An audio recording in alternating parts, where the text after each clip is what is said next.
ಸ್ವದೇಶಿ ನಿರ್ಮಿತ ವ್ಯಾಕ್ಸಿನ್ಗಳು ಸೇಫ್ ಅನ್ನೋ ಮಾತನ್ನ ಪ್ರಧಾನಿ ಮೋದಿ ಅವರು ಹೇಳಿದ್ದಾರೆ. ಸ್ವದೇಶಿ ನಿರ್ಮಿತ ಕೋವಿಶೀಲ್ಡ್ ಕೋವ್ಯಾಕ್ಸಿನ್ ಸೇಫ್, ಯಾವುದೇ ರೀತಿಯಾದಂತಹ ಅಡ್ಡ ಪರಿಣಾಮವನ್ನ ಇದು ಬೀರಲ್ಲ ಇಡೀ ವಿಶ್ವದಲ್ಲೇ ಅನ್ನೋ ಮಾತನ್ನ ಪ್ರಧಾನಿ ನರೇಂದ್ರ ಮೋದಿ ಅವರೇ ಭರವಸೆಯನ್ನ ಕೊಟ್ಟಿದ್ದಾರೆ. ಜನವರಿ 16ರಿಂದ ಲಸಿಕಾ ಹಂಚಿಕೆ ಮಹಾಯಜ್ಞದಲ್ಲಿ ಕೈ ಜೋಡಿಸಿ ಸ್ವದೇಶಿ ನಿರ್ಮಿತ ಕೋವಿಶೀಲ್ಡ್ ಕೋವ್ಯಾಕ್ಸಿನ್ ಏನಿದೆ ಇದು ತುಂಬಾ ಸೇಫ್ ಆಗಿರೋದು. ವಿಶ್ವದ ಬೇರೆ ಲಸಿಕೆಗಿಂತ ಈ ಎರಡೂ ಲಸಿಕೆ ತುಂಬಾ ಪರಿಣಾಮಕಾರಿಯಾಗಿದೆ. ದೇಶದ ಜನತೆಗೆ ಪ್ರಧಾನಿ ನರೇಂದ್ರ ಮೋದಿ ಅವರು ಕೊಟ್ಟಂತ ಭರವಸೆ ಇದು. ಜೊತೆಗೆ ನಾವು ಸ್ವದೇಶಿ ವ್ಯಾಕ್ಸಿನ್ ಆಗಿರೋದ್ರಿಂದನೇ ಅದನ್ನ ಕಡಿಮೆ ದರದಲ್ಲಿ ಸಿಗ್ತಾ ಇರೋದ್ರಿಂದನೇ ನಾವು ತುಂಬಾ ಕಷ್ಟ ಪಡೋದು ತಪ್ಪಿದೆ. ವಿದೇಶಿ ನಿರ್ಮಿತ ಏನಾದರೂ ವ್ಯಾಕ್ಸಿನ್ಗಳ ಬಗ್ಗೆ ನಿರ್ಧಾರವೇನಾದ್ರೂ ಮಾಡ್ಕೊಂಡು ಬಿಟ್ಟಿದ್ರೆ, ಅದರ ಮೇಲೆ ಡಿಪೆಂಡ್ ಆಗಿಬಿಟ್ಟಿದ್ರೆ ಪರಿಸ್ಥಿತಿ ಏನಾಗ್ತಾ ಇತ್ತು ನೋಡಿ ಅಂತ ಪ್ರಧಾನಿಗಳು ಹೇಳಿದ್ದಾರೆ. ಅವ್ರು ಏನ್ ಹೇಳಿದ್ದಾರೆ ಈ ವ್ಯಾಕ್ಸಿನ್ ಬಗ್ಗೆ ನೋಡಿ.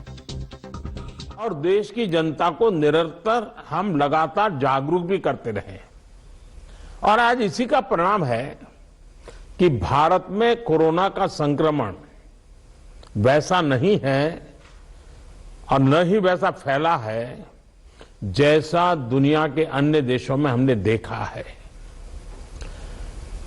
जितनी घबराहट और चिंता 7-8 महीने पहले देशवासियों में थी, अब लोग उससे बाहर निकल चुके हैं. ये अच्छी स्थिति है, लेकिन केयरलेस न हो जाए ये भी हमें चिंता करनी है. देशवासियों में बढ़ते विश्वास का प्रभाव आर्थिक गतिविधियों पर भी सकारात्मक रूप से दिखाई दे रहा है. मैं आपके राज्य प्रशासन की भी दिन रात जुटे रहने के लिए प्रशंसा करता हूं. साथियों, अब हमारा देश कोरोना के खिलाफ लड़ाई में एक निर्णायक चरण में प्रवेश कर रहा है. ये चरण है वैक्सीनेशन का. जैसे यहां जिक्र हुआ, 16 जनवरी से हम दुनिया का सबसे बड़ा टीकाकरण अभियान शुरू कर रहे हैं. ये हम सभी के लिए गौरव की बात है कि जिन 2 वैक्सीन को इमरजेंसी यूज ऑथराइजेशन दिया गया है वो दोनों ही मेड इन इंडिया है. इतना ही नहीं, 4 और वैक्सीन प्रोग्रेस में है. और ये जो मैं करीब 60-70% काम पहले राउंड का होने के बाद बैठने की चर्चा इसलिए करता हूं कि उसके बाद और वैक्सीन भी आ जाएगी. और जब और वैक्सीन आ जाएगी तो हमें फ्यूचर का प्लान करने में वो भी एक बहुत बड़ी सुविधा रहेगी. और इसलिए सेकंड पार्ट इसका जो है, जो हम 50 से ऊपर वालों के लिए जाने वाले हैं, तब तक शायद हमारे पास और भी कुछ वैक्सीन आने की संभावनाएं हैं. साथियों, देशवासियों को एक प्रभावी वैक्सीन देने के लिए हमारे एक्सपर्ट्स ने हर प्रकार की सावधानियां बरती हैं और अभी साइंटिफिक कम्युनिटी की तरफ से विस्तार से हमें बताया भी गया है. और आपको मालूम होगा, मैं इस विषय में जब भी मुख्यमंत्रियों के साथ बात हुई, मैंने हमेशा एक ही जवाब दिया था कि इस विषय में हम जो भी निर्णय करना होगा वो साइंटिफिक कम्युनिटी जो कहेगी वो ही हम करेंगे. साइंटिफिक कम्युनिटी को ही हम फाइनल वर्ड मानेंगे और हम उसी प्रकार चलते रहे हैं. कई लोग कहते थे, देखिए दुनिया में वैक्सीन आ गई, भारत क्या कर रहा है, भारत सो रहा है, इतने लाख हो गया, इतना हो गया, भारत कुछ, ऐसी भी चिल्लाहट हुई. लेकिन फिर भी हमारा मत था कि ये साइंटिफिक कम्युनिटी और जो इसके लिए जिम्मेवार लोग हैं उनकी तरफ से जब आएगा तभी हमारे लिए उचित होगा और हम उसी दिशा में चले हैं. बड़ी बात जो मैं दोहराना चाहता हूं कि हमारी दोनों वैक्सीन दुनिया की दूसरी वैक्सीन से ज्यादा कॉस्ट इफेक्टिव है.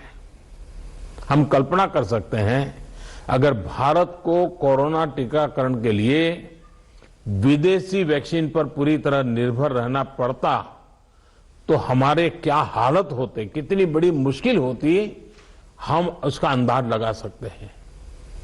ये वैक्सीन भारत की स्थितियां और परिस्थितियों को देखते हुए निर्मित की गई है.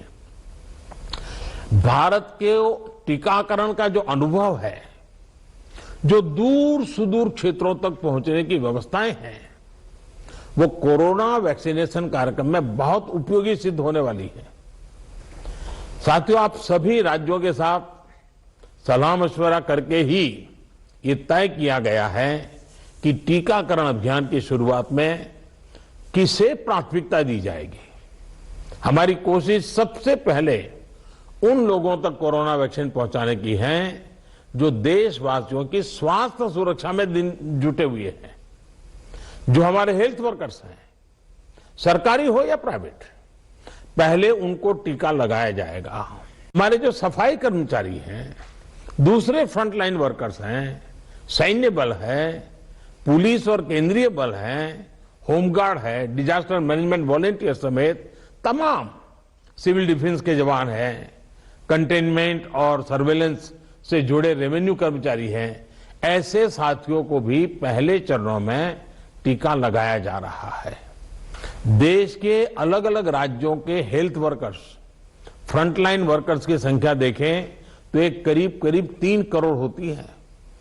ये तय किया गया है कि पहले चरण में इन 3 करोड़ लोगों को वैक्सीन देने के लिए जो खर्च होगा वो राज्य सरकारों को वहन नहीं करना है, भारत सरकार इसको वहन करेगी। साथियों, वैक्सीनेशन के दूसरे चरण में, वैसे एक प्रकार से वो तीसरा चरण हो जाएगा, लेकिन हम अगर इन 3 करोड़ को एक माने तो दूसरा चरण 50 वर्ष से ऊपर के सभी लोगों को और 50 वर्ष से नीचे के उन बीमार लोगों को जिनको संक्रमण का सबसे ज्यादा खतरा है, उनको टीका लगाया जाएगा। आप सभी परिचित हैं कि बीते कुछ हफ्तों में जरूरी इंफ्रास्ट्रक्चर से लेकर लॉजिस्टिक तक की तैयारियां सभी राज्यों और केंद्र शासित प्रदेशों के साथ विचार विमर्श करके, लगातार मीटिंगें करके, मॉड्यूल्स बना करके इसको पूरा किया गया है।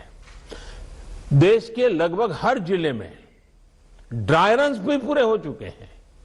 इतने बड़े देश में सभी जिलों में ड्राई रन्स हो जाना, ये भी अपने आप में हमारी काफी बड़ी कैपेबिलिटी को दिखाता है। हमारी जो नई तैयारियां हैं, जो कोविड के एसओपीज हैं, उनको अब हमें अपने पुराने अनुभवों के साथ जोड़ना है। भारत में पहले से ही अनेक यूनिवर्सल इम्यूनाइजेशन प्रोग्राम ऑलरेडी चल रहे हैं, हमारे लोग बड़ी सफलतापूर्वक कर भी रहे हैं। मिशंस रूबेला जैसी बीमारियों के खिलाफ भी व्यापक कैंपेन हम लोग चला चुके हैं। दुनिया के सबसे बड़े चुनाव और देश के कोने कोने तक पहुंचकर मतदान की सुविधा देने का भी हमारे पास एक बहुत ही अच्छा अनुभव है। इसके लिए जो बूथ स्तर की रणनीति हम बनाते हैं, उसी को हमें यहां भी प्रयोग में लाना है। साथियों, इस टीकाकरण अभियान में सबसे अहम उनकी पहचान और मॉनिटरिंग का है जिनको टीका लगाना है।